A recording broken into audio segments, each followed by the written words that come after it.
So yun, hello guys! Hindi ako si Kams, ako si Matski.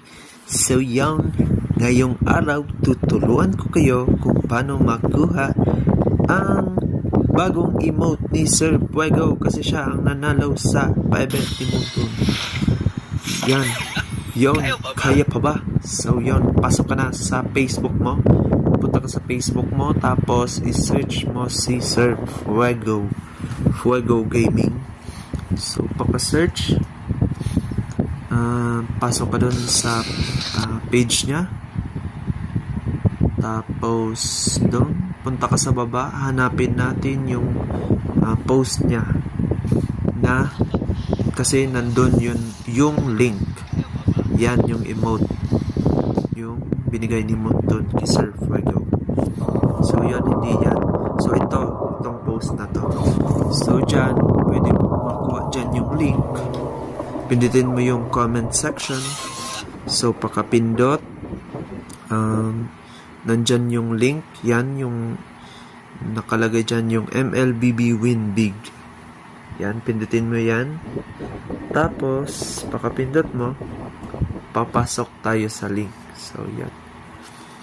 Pakapasok sa link, may makikita ka dyan. Tapos yan yung event. Tapos punta ka sa baba, hanapin yung task kasi hindi ka pa makakadraw.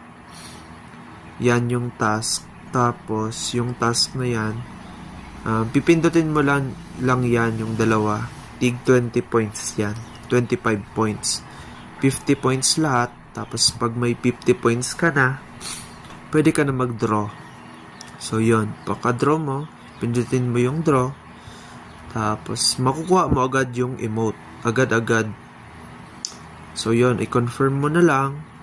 Tapos, pagka-confirm, yan. Sa my prices, pindutin mo yung my prices. Tapos, receive.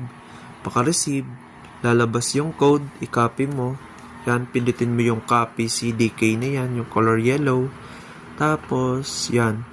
Sasabihin na the redemption code was copied successfully. Tapos, balik ka na sa ML mo. So, punta ka sa settings. So, galing sa profile, sa settings. Tapos, redemption code.